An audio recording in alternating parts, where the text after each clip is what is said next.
15,000 रुपया, 10,000 रुपया किसान पुत्र होने के बावजूद भी, कर्ज लेकर के भी, मैं एक किसान का बेटा आता हूँ, किसान परिवार से आता हूँ, जिसको पढ़ाने के लिए मेरे पिता ने क्या संघर्ष किया, प्रत्यक्ष प्रमाण है हमारे विनायक मौर्य जी, हमारे अंकल जी, ये जानते हैं। इस समाज से बच्चा अगर जाता है और पेपर लीक होने के वजह से उसका सिलेक्शन रुक जाता है, तो इसकी हानि किसको मिल रही है? आपके समाज को मिल रहा है। उस समय जब आंदोलन हो रहा था तो यह प्रयास था, बड़े बड़े अधिकारी अपने निकम्मे बच्चों को सेट करना चाहते थे, अधिकारी बनाना चाहते थे, इसलिए वो पेपर आउट कर दिए। यही नहीं, लोक सेवा आयोग ही जज की परीक्षा कराता है। मैं आपको बताना चाहता हूं, 50 कापियां बदल दी गई थी, 50 कापियां बदल दी गई थी, यानी कि आपके जिला अदालत में 50 ऐसे जज कम से कम होंगे जो प्रकाश में आ गए। 50 हो सकता है कि पर्दे के पीछे तो 100 भी 150 भी हो सकते हैं।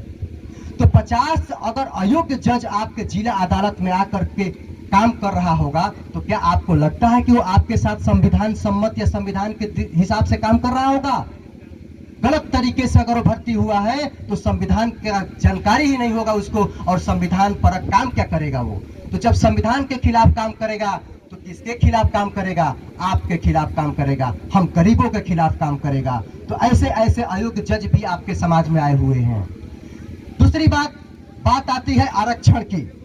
आरक्षण एक ऐसा चीज है, जब कहते हैं लोग कि आरक्षण जो ले रहा है और जिसको नहीं मिल रहा है, दोनों में द्वंद्व की स्थिति बनी हुई है, दोनों में खाई बनी हुई है। तो मैं कहना चाहता हूं, आरक्षण कहां नहीं है? मंदिर का पुजारी बनने के लिए आरक्षण है कि नहीं है? आप लोग बहुत सोचिए। क्या मैं विनय यादव हूं तो मंदिर का पुजारी बन सकता हूं? बन सकता हूं? नहीं बन सकता हूं। अगर मुझे रामायण महाभारत पूरी तरीके से कंठस्थ याद भी होगा तो विनय यादव, विनय मौर्य, विनय सिंह मंदिर का पुजारी नहीं बन सकता। क्या ये आरक्षण नहीं है? ये आरक्षण किसी को नहीं दिख रहा है? वो आरक्षण जो आपको 1990-92 से मिला हुआ है, वो आरक्षण दिख रहा है। जो सदियों से मिला हुआ है, वो आरक्षण क्यों नहीं दिख रहा है आपको? यह बात अगर हम सार्वजनिक मंच से कहते हैं तो किसी को बुरा भी लगता है तो लगे, लेकिन सच्चाई यही है जो आपको समझना है। दूसरी बात, विनायक मौर्य जी ने कहा कुंभ को लेकर के, मैं भी कुछ जोड़ता हूं उस संदर्भ में। मैं कहता हूं कि evolution of soul is the only solution to get salvation. मतलब ये हुआ कि आत्मा का स्नान ही एकमात्र समाधान है मोक्ष प्राप्ति का। इस तन का स्नान करने मात्र से आपको मोक्ष की प्राप्ति नहीं होने वाली है। आप चाहे अपने घर पे स्नान करें, आप चाहे संगम में स्नान करें, आप चाहे कहीं भी जाकर के स्नान करें, लेकिन जब तक आपके आत्मा का स्नान नहीं होगा तब तक आपका मोक्ष की प्राप्ति संभव ही नहीं है। लेकिन जब आत्मा की स्नान हो गया तो आपको ये जरूरत नहीं है कि आप अपने घर पे भी रोज नहा रहे हैं। पूरा नजर रखना है कि आपको ऐसे हालात में मोक्ष की प्राप्ति होगी, नहीं हो सकती है। तो इस बात को समझना होगा। आपको मैं आंखों देखी हालात बता रहा हूं। उस कुंभ में मैं प्रत्यक्षदर्शी रहा और कम से कम 20-25 लोगों को अपनी बाइक से बैठा करके स्टेशन भी पहुंचाया। उसमें सब के सब कौन थे? पिछड़े और दलित ही थे। मैं आपसे पूछना चाहता हूं, जो लोगों ने दो मौनी अमावस्या का स्नान कर लिया हो और मौनी अमावस्या का स्नान करने के बाद भी अगर वो गरीब से अमीर नहीं हुआ तो उसको उसी समय समझ लेना चाहिए था कि मौनी अमावस्या से गरीब से अमीर नहीं हो सकते, कर्म करने से अमीर हो सकते हैं। फिर भी आप तीसरी बार वहां मरने के लिए क्यों गए?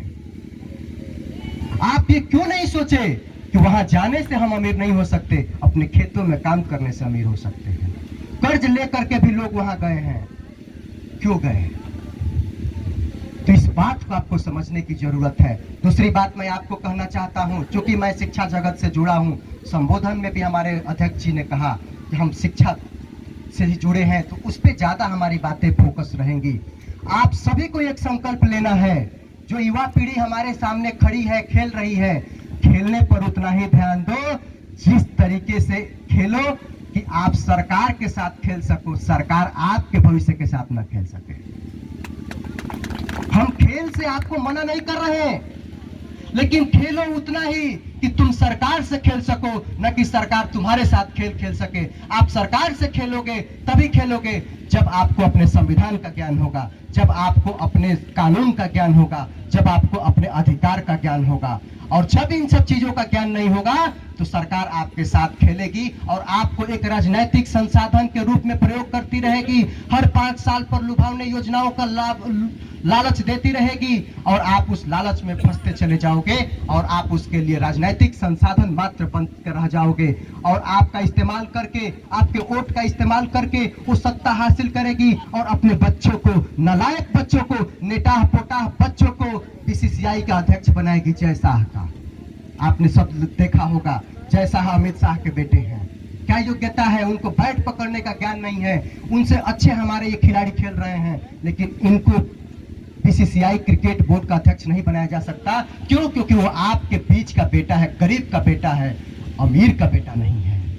आपके वोट से बना हुआ अमीर व्यक्ति अपने बेटे को बीसीसीआई का अध्यक्ष बना रहा है और आप गरीबी में खिला रहे हो इसको, यहाँ पे उसको नहीं बना पा रहे हैं, खिलाड़ी तक प्लेटफॉर्म तक नहीं दे पा रहे हैं। तो ये हमारी और आप सभी की क्या है, नाकामी है। इसी पर फोकस करना है। और हमारे पास, जैसा कि मैंने अपने शुरुआत में ही बोला, हमारे पास एक ही तरीका है, मताधिकार। इसके अलावा कोई अधिकार नहीं है। सरकार की, हमारे समाजवादी पार्टी की सरकार ने कैसी कैसी योजनाएं दिया, सामू भैया ने आपको बखूबी समझाया। मैं आपको एक बात और समझा देना चाहता हूं कि आप दलित समाज के लिए, दलित समाज को इस बात को समझना होगा, जैसा कि विनायक मौर्य जी ने भी कहा कि काशी राम साहब के अलावा डॉक्टर भीमराव अंबेडकर के आंदोलन को दलित समाज से आने वाले लोगों में कोई समझने की प्रयास नहीं किया। सब लोगों ने उसका व्यापार किया और उसका परिणाम आपके सामने है। मैं आपको पीडीए को मजबूत करने के लिए इसलिए भी कहना चाहता हूं कि जब दलितों के साथ अत्याचार होता है तो खड़ा होकर के अगर सामने आता है तो पीडीए समाज के लोग आते हैं। अगर एससी एसटी खत्म करने की प्रयास करती है सरकार तो उस आंदोलन में सबसे पहले पीडीए समाज के लोग गोली खाने के लिए भी तैयार होते हैं। तो इसलिए भी मैं आपसे दलित समाज के लोगों से भी ये कहना चाहता हूं कि आपके हक और हकूक की लड़ाई सड़क से लेकर संसद तक लड़ने का अगर कोई काम कर रहा है तो पीडीए समाज के लोग कर रहे हैं, अखिलेश यादव कर रहे हैं, राहुल गांधी भी इस समय अपने आप में परिवर्तन लाए हैं, वो भी अपने चीजों को जान चुके हैं, वो भी हमारे पिछड़े दलित समाज का काम कर रहे हैं, विपक्ष काम कर रहा है। तो इसलिए आप सभी को यह ध्यान रखना होगा, अखिलेश यादव को मजबूत करना होगा, नेताजी मुलायम सिंह यादव के सपनों को साकार करना होगा। तो आपको एकजुट होना जरूर पड़ेगा। आप जो टुकड़े टुकड़े में बटे हुए हैं, आज अगर देखिए चुनाव का कोई माहौल नहीं है, यहाँ पर हम और आप यह चर्चा करने के लिए एकत्रित हुए हैं। हम आपसे ये नहीं कह रहे हैं कि आप साइकिल को वोट दीजिए, लेकिन साइकिल को वोट क्यों देना जरूरी है आपको इस पर विचार करना होगा। दूसरी बात, क्यों जरूरी है, अभी आप लोगों ने सुना होगा लोकसभा चुनाव के बाद भारत की सरकार लेटरल एंट्री ला रही थी। लेटरल एंट्री को मैं आपके बीच में रखना चाहता हूं। जानते हैं क्या होता है? बिना आईएएस की परीक्षा दिए आईएएस बन जाना। मैं आईएएस बनने के लिए एड़ी का पसीना माथे तक ले जा रहा हूं, घर परिवार से दूर हूं, लेकिन मैं कुछ नंबर से अगर छट जा रहा हूं तो क्या आप लेटरल एंट्री से धना सेठ के बच्चों को बिना परीक्षा दिए आईएएस बनाओगे?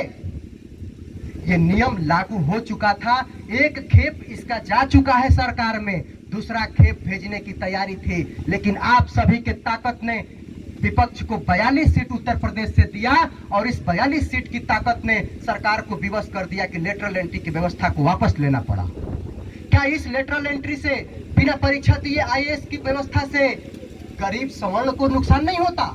गरीब ब्राह्मण, गरीब राजपूत के बच्चों को नुकसान नहीं होता? होता। तो बिना परीक्षा दिए आईएएस बनाने की प्रयास चल रहा था, इसको रोका तो आपके द्वारा दिया हुआ 42 सीट ने रोका और सरकार को वापस लेना पड़ा। नहीं दिए होते अपने मताधिकार का प्रयोग करके तो लेटरल एंट्री को लागू कर दिए होते और आज आपका बेटा, आने वाला पीढ़ी आईएएस बनने का सपना देखना तो दूर सोचता भी नहीं। दूसरी बात, मैं आईएएस वालों को पढ़ाता हूं, एक अपने अनुभव, जैसा कि अनुभव ही यहाँ शेयर करना है। मैं भी पीसीएस का इंटरव्यू दिया, मेरी स्टूडेंट ने भी पीसीएस का इंटरव्यू दिया। पढ़ाई हुई स्टूडेंट को 72 नंबर इंटरव्यू में मिलता है, उसके मास्टर को 48 नंबर मिलता है। ये एकलव्य की तरह उसका अंगूठा काटने जैसा काम नहीं है तो क्या है? जिसको मैंने पढ़ाया, कुछ कारण है जो सार्वजनिक नहीं कर सकता, कुछ हमारी प्रतिबद्धताएं है मैं सार्वजनिक नहीं कर सकता, उसकी मार्कशीट तक हमारे मोबाइल में पड़ी है, मेरी मोबाइल में मेरी मार्कशीट पड़ी हुई है। मैंने जिसको पढ़ाया उसको 72 नंबर आप देते हो जाति देख करके, और मेरी जाति देख करके मुझे 48 नंबर देते हो और मुझे सिलेक्शन से बाहर करते हो। लेकिन फिर भी किसान का बेटा है, जब किसान नहीं डरता प्रकृति से तो तुम तो फिर भी इंसान हो। मैं कैसे डरने वाला हूं, देखता हूं कब तक मुझे झुकाते हो, मैं भी झुकने वाला नहीं हूं। जब किसान रात में ठंडी के मौसम में, बरसात के मौसम में अपने खेतों में जाता है और अनाज उपज करता है तो उसी का तो मैं उपज हूं। मैं उसी दशरथ प्रधान और विनायक मौर्य और आप जैसे अभिभावक कही तो उपज हूं। कैसे हार मारूंगा? हार मानूंगा तो फिर अपने आने वाले पीढ़ी के साथ नाइंसाफी कर जाऊंगा। मेरी कुर्बानी अगर आने वाली नाइंसाफ पीढ़ी के साथ इंसाफ करेगी तो मेरी कुर्बानी ही सही। संघर्ष झेला, हाथों में हर जगह देखेंगे तो तावा पर रोटी बनाने के सब निशान मिलेंगे। किस लिए? आप पीढ़ी को मजबूत करने के लिए। 9th में था, 9th का बच्चा अगर यहाँ कोई होगा तो देखे होंगे, मैं अकेले इलाहाबाद गया पढ़ने के लिए। क्यों? इस पीढ़ी को मजबूत करने के लिए। तो इसलिए मैं आपको कहना चाहता हूँ, यहाँ पर जितने भी मुझे युवा सुन रहे हैं उन सभी को मैं कहना चाहता हूँ कि भाइयों, जो भी मेरे साथ भाई की उम्र में हो, भाई भैया हो तो भैया, जो भी हो, राजनैतिक संसाधन मत बनो, पढ़ो, चूल्हे मजबूत करो, राजनीति का रास्ता तो तय हो जाएगा। अगर आपके घर का चूल्ही ही मजबूत नहीं है, चूल्ही मजबूत करने का मतलब आप सब समझते हैं, तो चूल्हे मजबूत करने के लिए भी हमें उचित सरकार की जरूरत होगी। तो चूल्हे मजबूत करना मतलब रोजगार, तो रोजगार कौन देगा? सरकार का ही दायित्व है। तो हम उचित सरकार चुनेंगे, वही तो रोजगार देगी। तो रोजगार कैसे देगी? मैंने यहाँ पर सामू भैया को एक बार बताया भी था कि सामू भैया आप जाते हैं, दशरथ प्रधान जी को भी बताया था कि आप लोग जाते हैं मंच के माध्यम से लोगों से जुड़ते हैं, आप वहां पर बताइए कि यहाँ पर 3 लाख प्राथमिक पाठशालाएं पूरे भारत में बंद कर दिए गए। आपको याद होगा मैं बताया था। आप इस बात को समाज में रखिए, इससे नुकसान गरीब राजपूत, गरीब ब्राह्मण सबको हो रहा है। हमारे ही बच्चे तो प्राथमिक पाठशाला में जाते हैं, अमीरों के बच्चे थोड़ी जाते हो, तो कॉन्वेंट स्कूल में जाते हैं। 3 लाख बंद कर दिए गए, क्या कह करके कि बच्चे ही नहीं है। बच्चों को जाने के लिए आप व्यवस्था तो दो। आपने मिड डे मील बना दिया, बच्चा है इतना छोटा, उसका पढ़ने पर थोड़ा ध्यान होगा, उसका तो खाने पर ध्यान होगा। मिड डे मील लाया गया, मैं उसका विरोध नहीं कर रहा, उसकी कार्य प्रणाली पर प्रश्न उठना स्वाभाविक है। हम भी बच्चे थे तो मेरा ध्यान पढ़ने से ज्यादा खाने पर था, उसका ध्यान खाने पर रहेगा कि क्या बन रहा है आज। तो आप पूरा दिन तो टीचर से लेकर के स्टूडेंट को खाने पर ही व्यस्त रखें, तो मिड डे मील से भी नुकसान आप हमारे समाज के बच्चों को, उससे रजिस्ट्रेशन कम हो रहा है और वही चाहते हैं रजिस्ट्रेशन कम दिखा करके उस विद्यालय पर ताला लगा दे रहे हैं। वो विद्यालय पर ताला नहीं लग रहा है साथियों, हमारे आने वाली पीढ़ी के भविष्य पर ताला लग रहा है। इस ताला को खोलने की एक ही मास्टर की है, एक ही चाबी है, मतदान। अब मतदान करते समय आपको उचित निर्णय लेना होगा कि कौन आपके साथ खड़ा है, कौन कहाँ है।